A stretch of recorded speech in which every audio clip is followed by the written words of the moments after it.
Goodbye, Frederick. You know that you will always be in our thoughts. It's a great adventure that you're setting out on. These goodbyes are the saddest part of it all, Father. The future doesn't frighten me. I understand. But some of your school friends have come. They've brought a little present for you. Frederick, we will miss you very much. It's as though one of the brightest parts of our lives is leaving us. In this box, we have put a little of the soil of your native Poland, so that wherever you are, and whatever may happen, you may have some slight memory of us all with you. Goodbye, dear friend.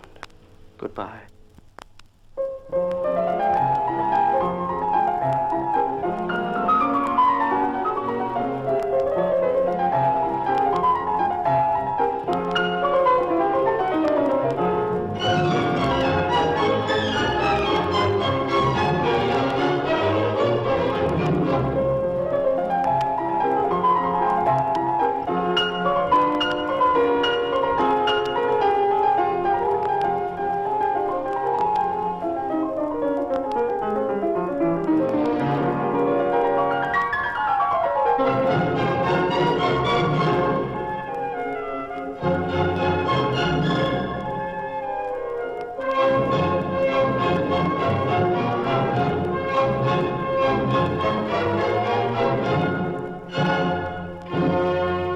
Well, Jacques, aren't you pleased I made you come along to the concert? Oh, I can't wait to get back to my piano. I must say, I've never heard piano playing like that in my life before.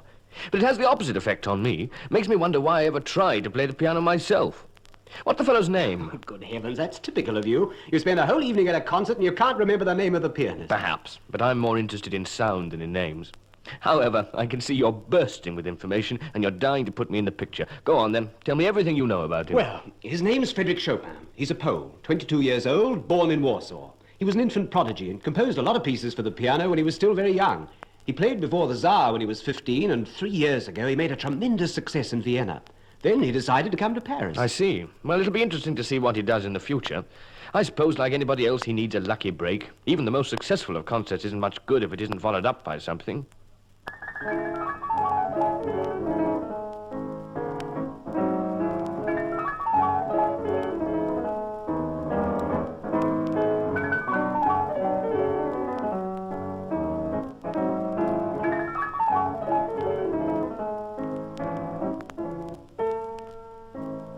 Good morning, Monsieur Chopin.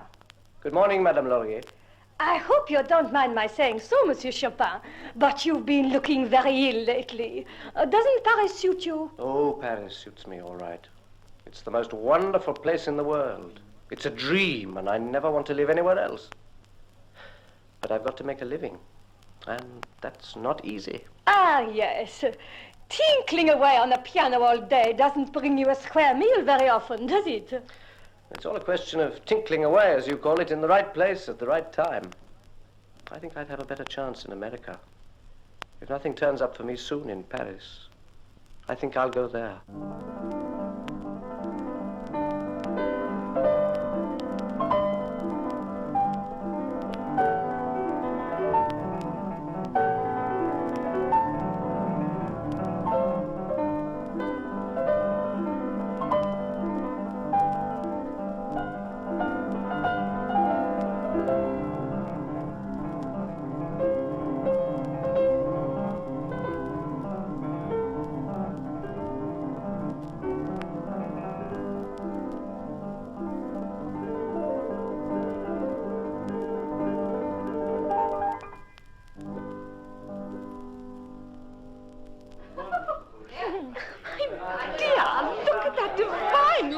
Young man over there.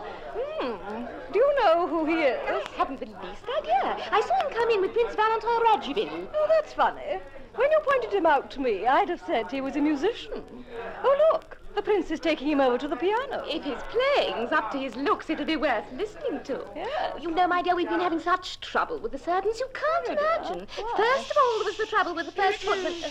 I'm so sorry.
idea, Rogerville. I'd no idea that the young man you brought with you tonight was such a fine artist. Ah, he is something of a revelation, isn't he? James, that young man's a godsend. Oh, why, my dear? Did you think the reception was going badly before he started to play? Oh, no, it's not that. But I was thinking that he was just the person that I need to help me with my own piano playing. The teachers I've had before have all been fine musicians, but not one of them has combined such a mastery of the instrument with such fire and poetry.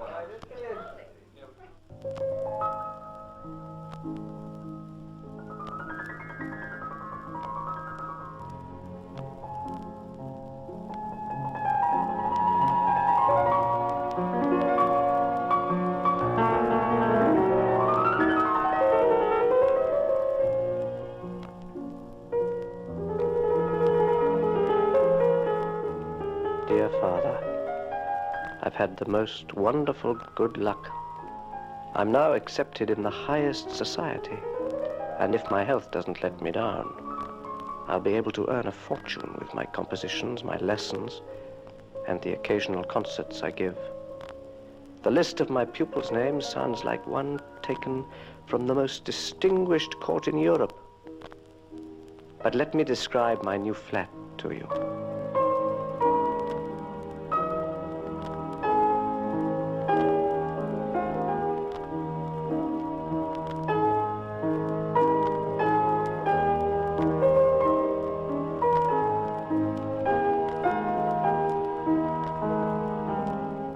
My dear son, you can imagine with what pleasure I learnt of your success. It is only a just reward for your work and your talent. But I pray God that you will be spared any illness. It's a hard life for an artist in a foreign country, and poverty is forever lurking around the corner. You must try and save some money. I must confess that I'm a little worried by your description of your flat. Your servants, your wardrobe, your coach and horses, and all the rest of it.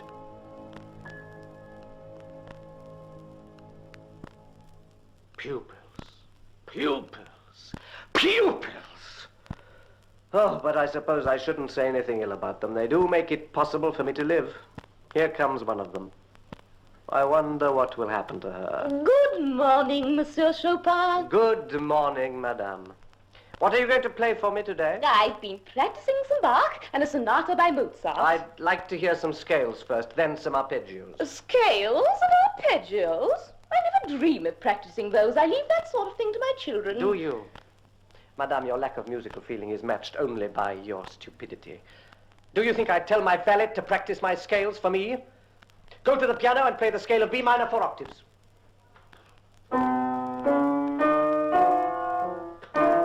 Oh, I can't play this. I came to play you Bach or Mozart. So you came to play me Bach or Mozart. Good. Where's the music? Here it is. Ah, yes, just what I needed. Nice, fat, well-bound volumes. Madame, you will leave this room immediately. You will never come back here. Really? And you can collect your music from the street, for that's the only place you're fit to play a piano. Oh. Good morning!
I think that the two pianists we heard this afternoon will go down as being the two greatest artists in the history of the instrument.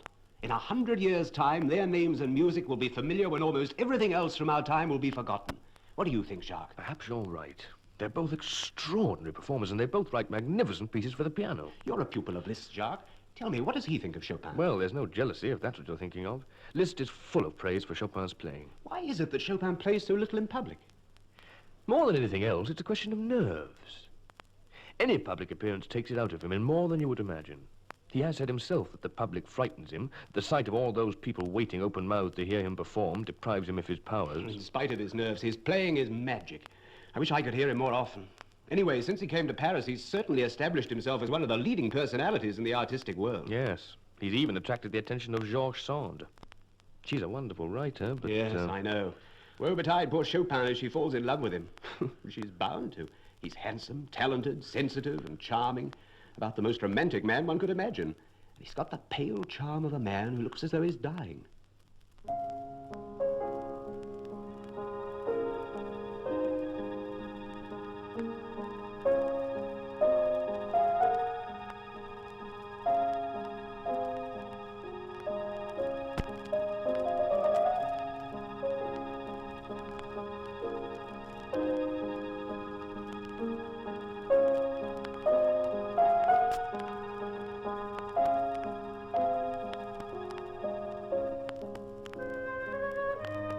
Have you seen that peculiar couple at Vadimosa? You mean the artists? The ones that are living up in the old monastery there? Yes. Man's a musician. Oh. Plays the piano. The people who live there say he plays his piano at all times of the day and the night. They also say he's very ill. He's come here to try and cure a cough. I'd say he was dying myself. He looks as pale as death. Yes, I've seen the pair of them. The man looks decent enough to me. Oh, but that woman. I never come across anything like her in all my life. Trousers. No. A woman wearing trousers. And smoking cigars. What? It isn't natural, I say. But people do say she looks after that young man as though he were her own son.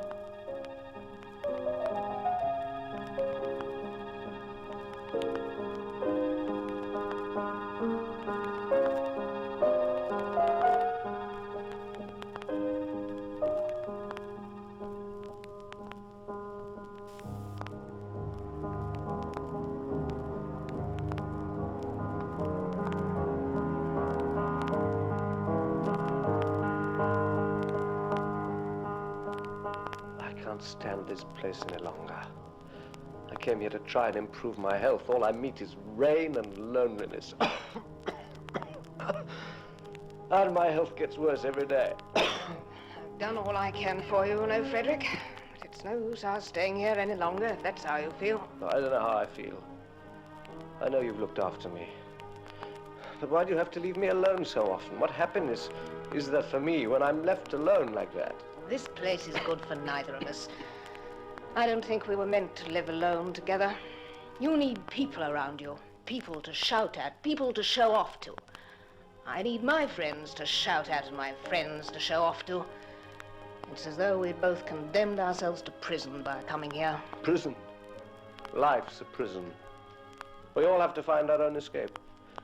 You find it in your writing, in the people you love.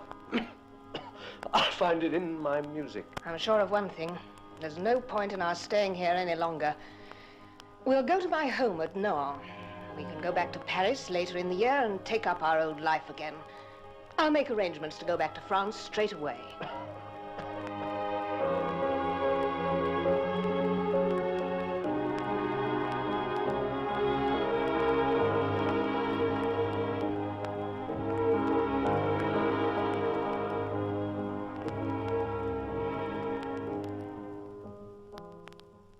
What's happened to Chopin? We never see him here these days. You mean you never see him? It's a wonder, you ever see anyone. When you're in a room, Berlioz, there's only one person in that room as far as you're concerned, and that person's Hector Berlioz. My dear Delacroix, I'm not like you. Mm-hmm. I don't spend my time trying to impress visual experiences into my mind and re-expressing them on canvas. All that matters to me is the function of a man as a musician. Chopin's a pianist. I haven't heard him play for a while. I may have seen him, but that doesn't prevent me from wondering what's happened to him. My dear Berlioz, I think you mean that you're interested in a man only as a possible private soldier in the enormous brass band of sound you'd like to produce. But Chopin's no lackey of yours in that respect. He's an individual, a real musician. I think you're a bit hard on Berlioz. After all, he only wants us all to learn the cello or the violin or some instrument, it doesn't matter which, so that he can assemble us in the Place La Concorde and then say he's conducted the biggest orchestra in the history of the world. But Frederick, oh yes, he's still here, all right. Getting thinner and more ill every day, more tyrannical with his pupils, and composing whenever his health allows him. When's he coming round here again? Not for some time, I imagine. He told me the other day he's accepted an invitation to go to England. He'll give a few concerts in London, I suppose. Queen Victoria's anxious to hear him play, I understand.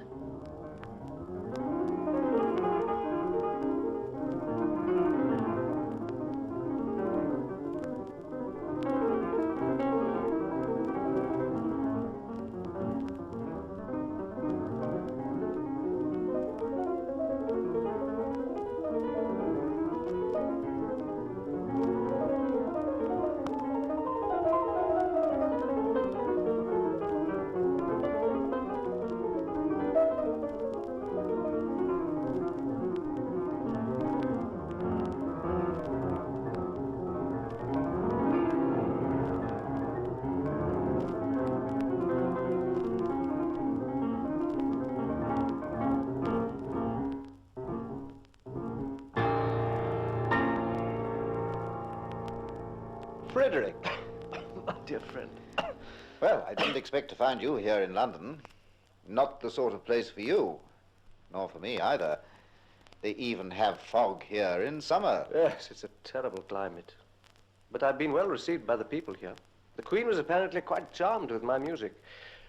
Though I'm not so sure that it was to the consort's taste. I wish I could get used to the air here.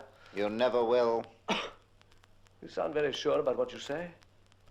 I'm off to Scotland next week. Concerts? No, pupils. Lady Stirling's grandfather is anxious to hear me play, it seems. And there's a host of Scottish ladies simply dying to have some lessons from a pianist from Paris. I wonder what they expect me to look like. As you are, I should imagine. I hope they don't expect me to compose for them. I feel constantly ill and tired. I can't see myself composing much more, even if I go back to Paris.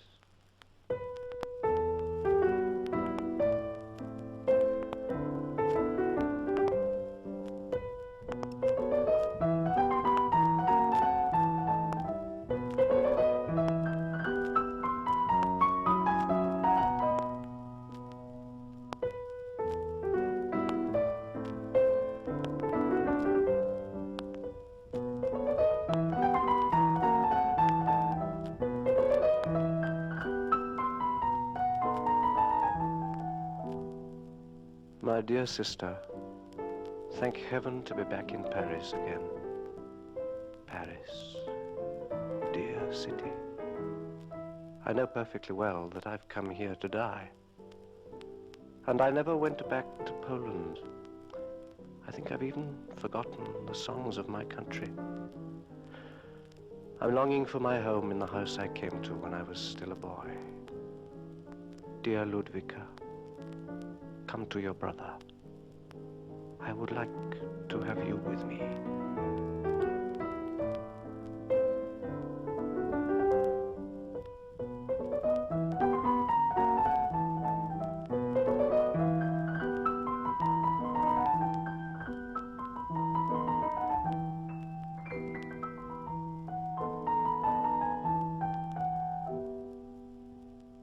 Chopin's dead.